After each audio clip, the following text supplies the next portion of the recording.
Hello everybody and welcome back to the channel. And in this episode we are going to be discussing from flight sim to drive sim.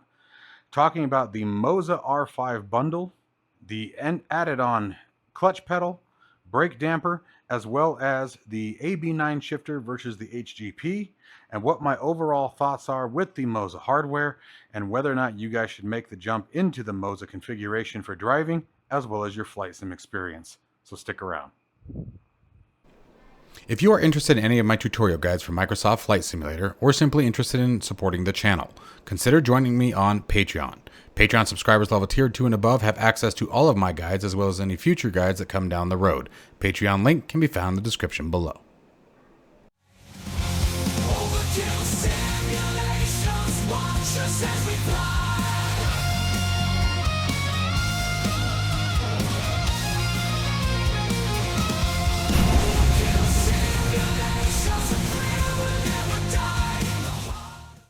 All right, folks. So as I said, we're going to be going through quite a lot. Now, I have been holding off on doing this video for a long time. And it is because I have a ton of knowledge and a ton of experience with flight sim gear. Tons of it. However, I didn't have a ton of experience with driving gear. I have one comparison that I'm going to be able to make to all of this hardware, and that is specifically to the Thrustmaster. Now, I have used 3 different Thrustmaster bases, all belt driven. Today, we're going to be talking about the Moza R5 base. The Moza R5 is a direct drive 5.5 Newton meter of torque base. We also have their steering column kit that you guys can see just behind the wheel there. I'm going to be talking about how I have a third-party wheel, but we're also going to be talking about their trucking wheel as well as their racing wheel that comes with the R5. So we're also going to be discussing, as I mentioned, the pedals. The pedals come standard with the R5 bundle with a accelerator and brake pedal. The clutch and tension kit that can also be attached onto the brake pedal are purchased separately. You can also see that we are using the Moza AB9 force feedback base as our shifter. We're going to be talking about the benefits of that as well as some of the cons that some people have reported as well. But I'm also going to be giving you guys my personal thoughts on the AB9. I'm also going to be talking about the HGP shifter they have, which is a non-force feedback standard shifter using the standard H pattern. So, we've got a lot to talk about, so I'm going to get right into it. First off, I will tell you right out of the gate, coming from a belt-driven system, the Moza R5, I think, is the best entry point system for the money that you will spend. Coming right around $350 US, and by the way, links to all of these products will be listed down in the description below. There are also chapters to each of these sections in the description below if you're interested in that as well. So stay tuned. Anyways, excuse me. The Moza R5 is the best bang for the buck. The amount of torque that it puts out coming from a belt-driven system like I was before with 3 different variants of the Thrustmaster base, and by the way, this is in no way a shout down on Thrustmaster, just being completely brutally honest, and this is why I waited so long to do this video. But coming from a belt-driven system, there is nothing better than direct drive. It is such a different experience, feels far superior.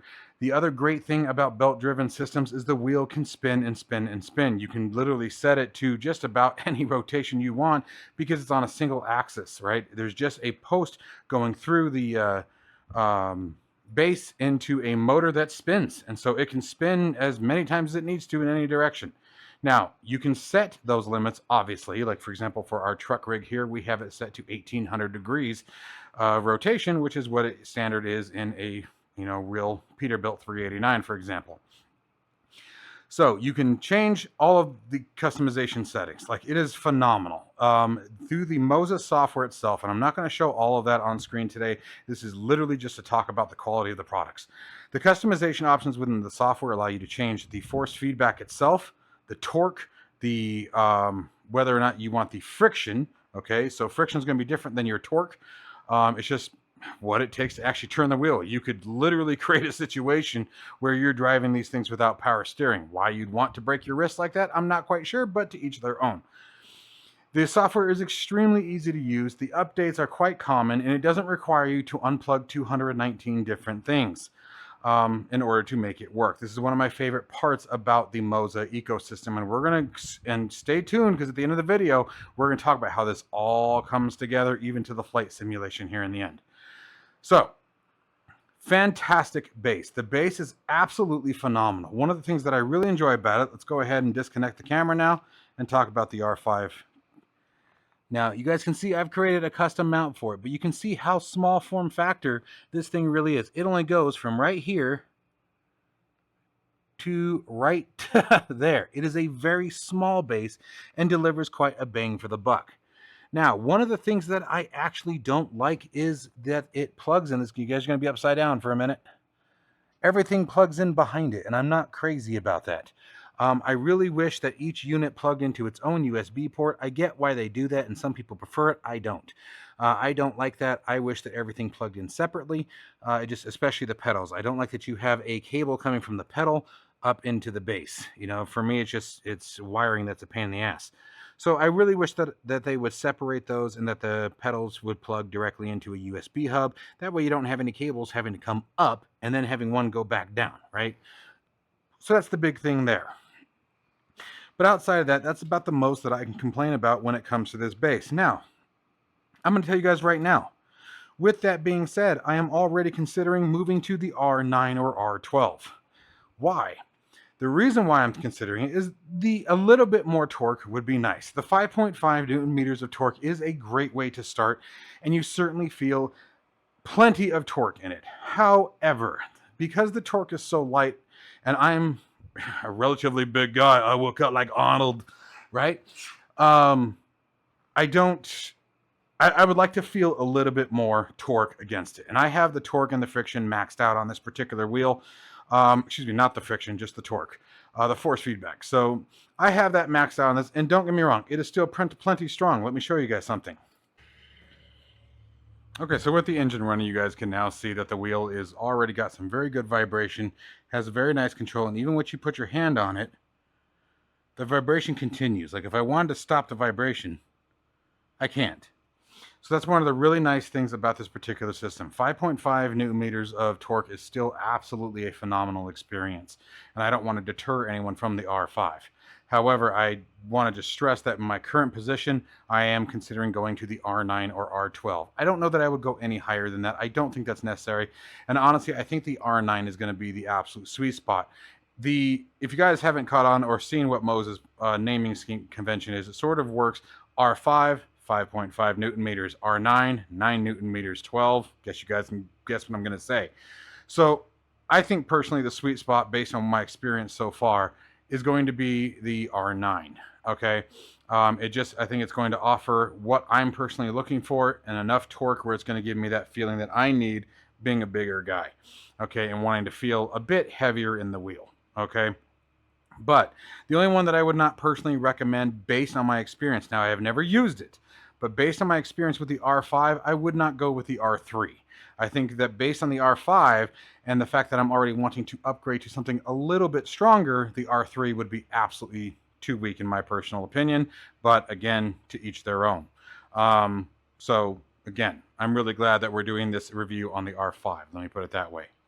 So that is it for the base. My highlights for the base, it's incredibly customizable, perfectly priced, and we're going to talk about the pedals next, but it comes with the pedal and the gas and brake pedal, which we're going to get into next.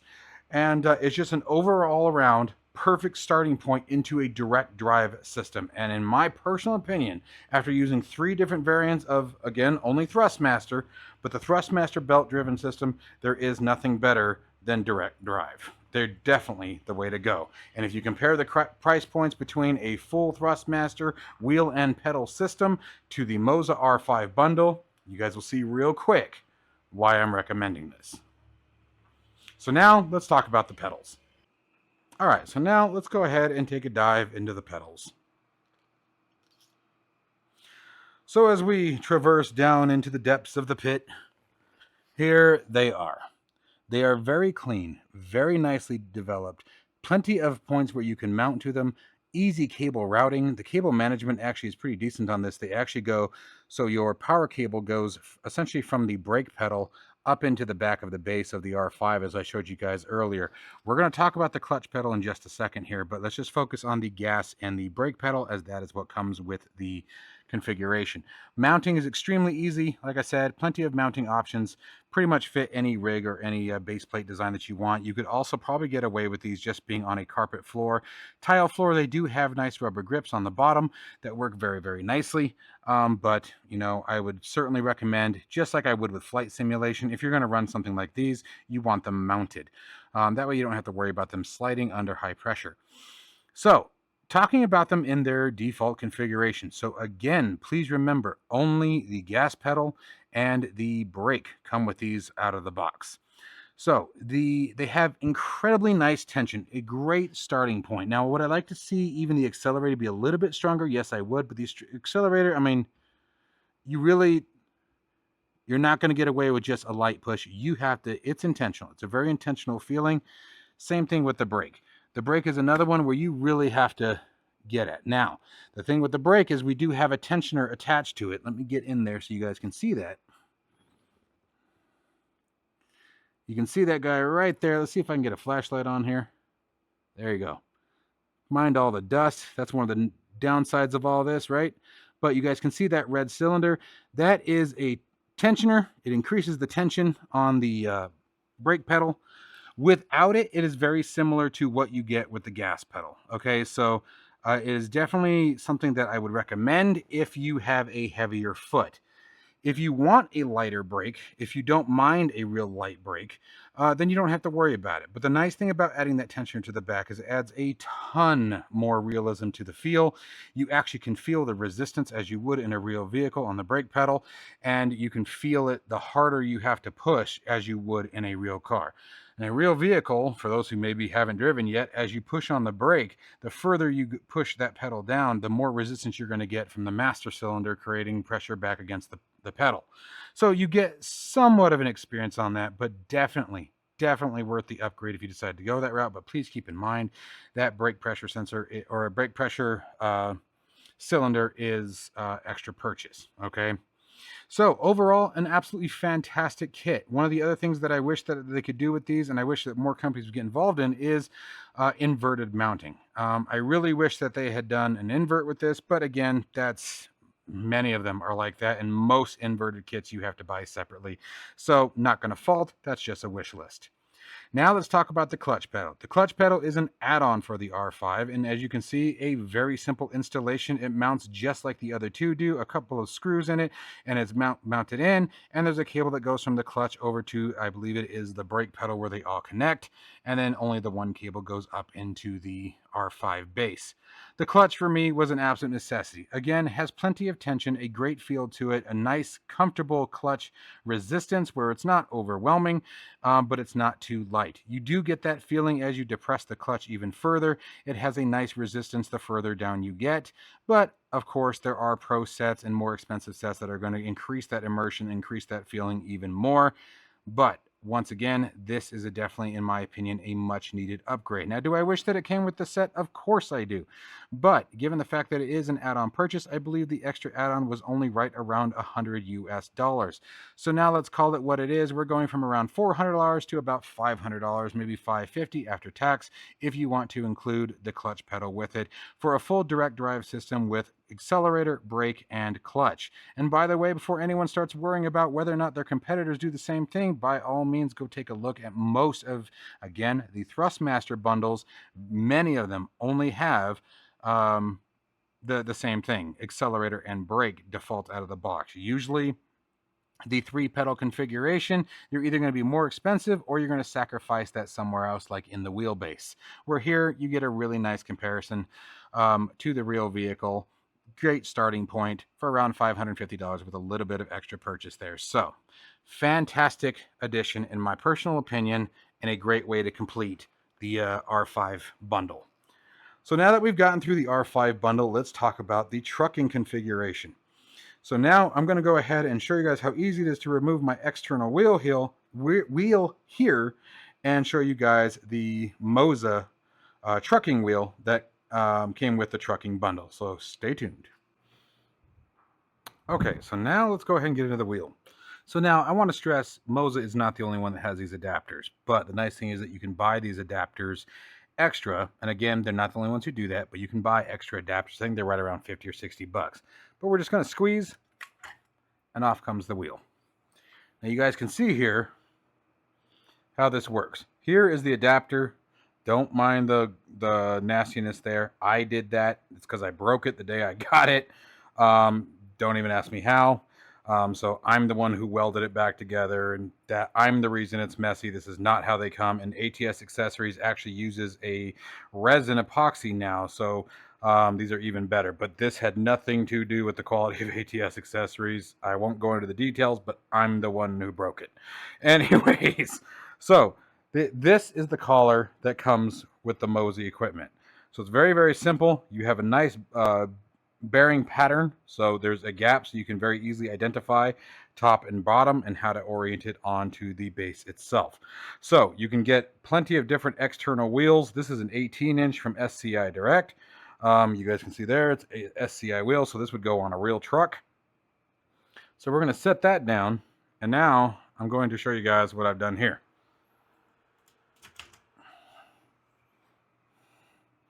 And here is the wheel from Moza. You can see how clean that is, how nice it sets. You even have the ability to plug in other devices directly to the back of the wheel if necessary. I don't have any of those, so we won't speak to that. But let's go ahead and get this one on now. And again, I'm just going to orient my wheel here. It should be, yep. So this is going to be upside down, but, and then what you do is just hold it. And there it is. There's the click. Now let's talk about this incredibly fantastic trucking wheel. This thing really is phenomenal. Has a lot of features and really brings a lot into the sim. So, tons of different options. This is fantastic, especially if you don't have all the button boxes and the switches. You have everything you need right here for American or Euro Truck Simulator specifically. This is their trucking wheel that is important to keep note of. But you have everything from volume knobs, rotaries that you can use. I think I use these primarily to like change my views if I want. You have actual axis sticks, your lights, blinkers, etc. Everything is right here on the wheel. You don't even need the steering stalk, but I do recommend it because it really brings the entire package back together again. But it's absolutely phenomenal. The leather wrapping on it is just superb. It feels very, very nice in the hands. Has a great size to it. I believe this is a 16-inch wheel, if I'm not mistaken. Let's see here. We can sort of compare here. This is 18-inch. Yeah, that's about 16 inches. You got about an inch on each side. So it's a 16-inch wheel, fits great in the hand, great texturing and crafting work done on the assembly on it. No gaps, no cracks, no weak spots, no rattling, anything like that, of course, with the wheel itself. The leather, now I have used this. I've only got probably, though, about 20 hours with this, maybe less, give or take. It didn't take me long. I wanted to go the route of the big wheel, right? So keep that in mind. But the steering wheel itself is absolutely fantastic. And again, this comes with their trucking bundle. And the trucking bundle, a link to that will be in the description below, guys. And with the trucking bundle, you get the wheel, you get the R5 base, and again, you get the accelerator and the brake pedal down there. So really, really great package. A nice way to get started into your trucking or really any driving sim. You could use this with a standard car if you wanted to use this as a racing car. So it's a great way to start if you're interested in both. And we'll get into the shifters in a minute. Obviously, the shifters, pretty much with anybody, you're going to find that as a separate purchase, but we'll get there in just a minute. So again, the customization options, all of these buttons can be mapped to whatever you want. One of the beautiful parts that I really enjoyed about this, however, is when you have the Moza Pit House software running, it automatically syncs up with ATS. So many of these buttons just work straight out of the box. Your lights, the turn signals, things like that, cruise control, it just works. You don't have to worry about mapping it inside the sim itself. Some of the other ones here, like these rotaries, I believe they do a couple things straight out of the box. You'll have to forgive me, I don't remember. I have always been one who always goes through and maps things myself the way that I want them. So that's not, usually something that I focus too heavily on. But if you're real big into plug and play, your basic features, again, lights, turn signals, wipers, the home button you guys can see for the menu, just work all the backs. It didn't work right now because I don't have the sim focus. I have OBS on focus right now. So a really, really great steering wheel. And even if this is something that you might be thinking about getting for an aftermarket, let's say you already have the Moza with the racing wheel, which I'll show you guys in just a second, this is an absolute dream when it comes to getting into trucking. Now, getting into the racing wheel itself, this is where I actually have quite a few complaints, but I know that Moza is not the only ones who does this.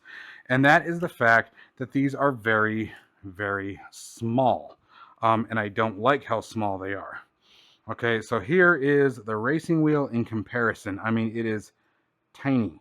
There's my hand. Okay, so that's just, I hate this wheel. That I will say.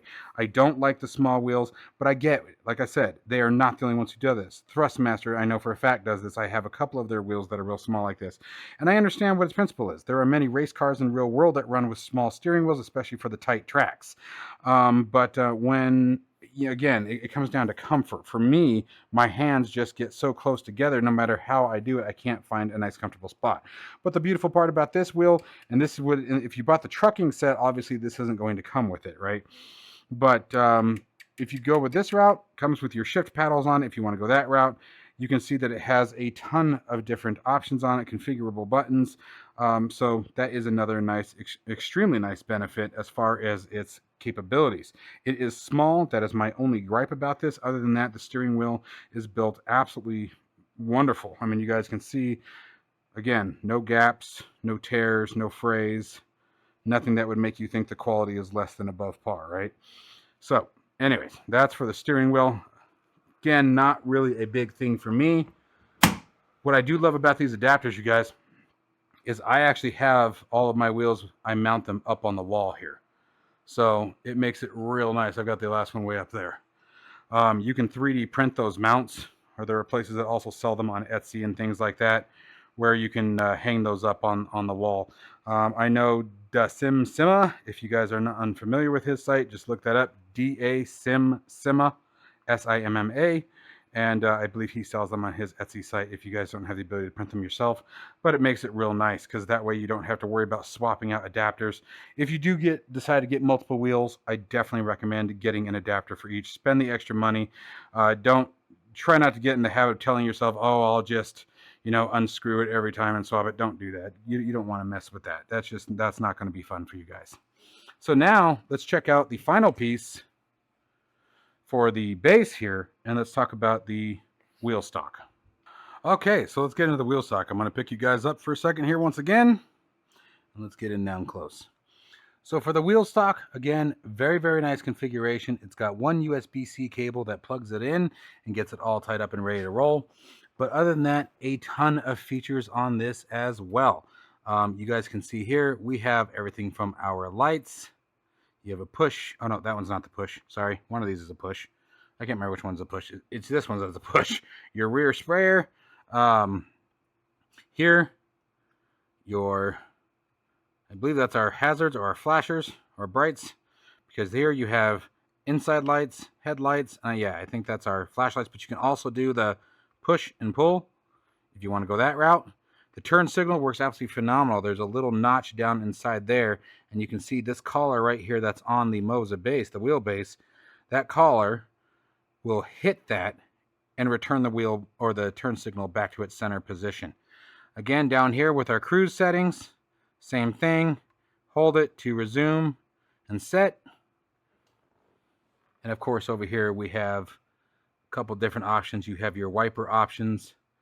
You can actually set the wiper couple different ways if you want. You can have it be a tick. You can set it to your switch here.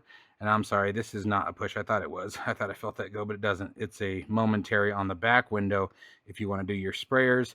Now, ATS doesn't model anything like that, but it does have your wipers, of course. So a very, very easy kit to put on. It's got 2 bolts. They're under here. You guys have to forgive me. Wow, how did I move that so bad? But I did. You guys, there are 2 screws, one here and one here, that hold this on to the R5 specifically.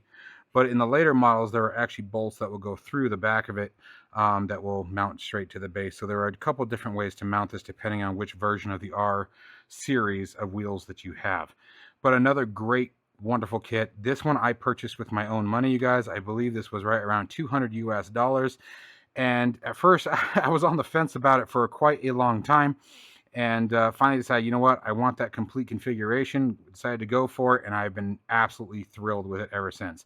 I am very, very glad I made that purchase. Very, very glad. But that's a simple, really not much more to talk about on that. Absolutely worth it. I love the features it brings. Again, the quality, the turn signal alone added so much to it.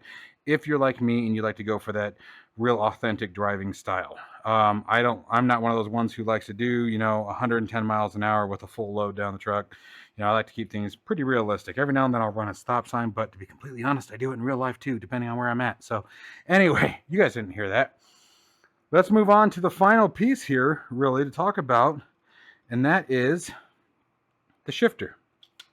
So in our case, we are using the AB9. So stick around for this, guys, because we're going to talk about some tips and tricks I have in regard to using the AB9 as well that I've noticed some other reviewers are struggling with or / unhappy with. All right, so now let's go ahead and talk about shifters. So the first one that actually I want to touch on for just a minute here is the HGP shifter. This thing is an absolute bang for the buck. Has a great tension, nice gates on it. The gates are a little long for what I use it for. Again, I primarily drive American Truck Simulator. That's my passion when it comes to the driving. But it has a great configuration. So one of the things that I really like about it, in order to get it over into reverse, for example, you have to push down and bring it over. Okay, if you don't push down, and the same thing with getting it back out. Oh, nope, get it back out, you don't have to. But if you don't push down, it won't go into the reverse gear, okay? And that's the same for all the way over here into 7th as well. You have to push down. I'm trying to do this on camera. There we go. It's a little awkward when it's not mounted. But as you guys can see, a very strong snap, very good tension, very, very clear gates. Now, the reason why I don't like that is because that's actually too stiff for what I enjoy. I like the softer feeling that comes with the AB9, but I'm going to give you guys some tips because I know that there's some, like I said, there's a lot of debate on that. So we'll talk about that here in just a second. This, I believe, comes right in around $150 US. You guys, again, a link to all of these products will be down in the description below if you guys are interested. But again, another fantastic entry point that is very, very high quality, feels great, tons of extension options. They have quite a few different shifting options that come with it. You can have the ball, you can have the shaft. Have fun with that one, you guys.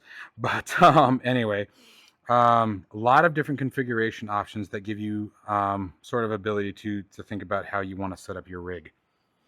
Now, moving into the AB9, this is where, if you're in flight simulation, the bang for the buck really comes in.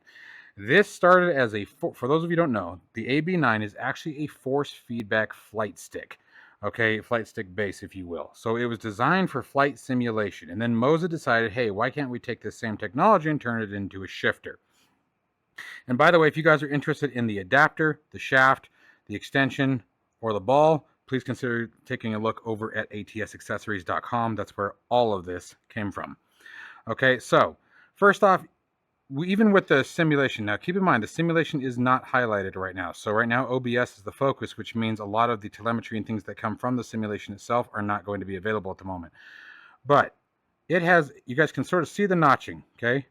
And see where I'm really trying to, I'm trying to flick it into gear. It's not going. But if I give it good pressure, you guys can see when it finally decides to go. Okay? And then in the gear, there's a little wiggle, but that's not uncommon for at least, I don't know about a semi-truck, but I can tell you for a standard 6, that's not particularly uncommon, especially when you have this kind of extension on it. That's a large range. Now, a lot of people are having a big complaint about this. So let me give you guys a couple tips. The only thing that I turned down on this, as far as the settings within inside of the Pit House software, on the AB9, you want everything except for gear vibration or shift vibration, I think is what it's called, maxed out. I have everything else maxed out. The other trick is, even though you are not using a 7+1 transmission inside of American Truck Simulator or anything else, if you want anything with a standard H Doesn't matter if you're using 4-speed, 5-speed, whatever it may be. You can map it however the hell you want in your simulator. Run 7+1. Okay? If you go 7+1, the gear gates are much easier to feel. It's a lot easier to, they're a lot tighter. Okay? Like I can feel the walls on both sides of this as I extend it. Okay? If you put it into 5+1 mode, it gets very sloppy. The gears are just like, even when you're in the gear, it's almost like you're in neutral. It gets very, very sloppy, very, very loose. And I agree with that. They need to figure out how to make that a bit better. But this is a fantastic device if you're someone like me who is swapping between flight simulation and driving. My Moza, if you guys go back to look and see how I have it mounted on the R5 base, it's on a slide rail. I can slide that out, which I'm actually going to do after this video, and I will be putting in the Moza force feedback yoke into those same rails and then tightening down with a screw. So it really depends on how you want to design your rig. I do a lot of DIY stuff.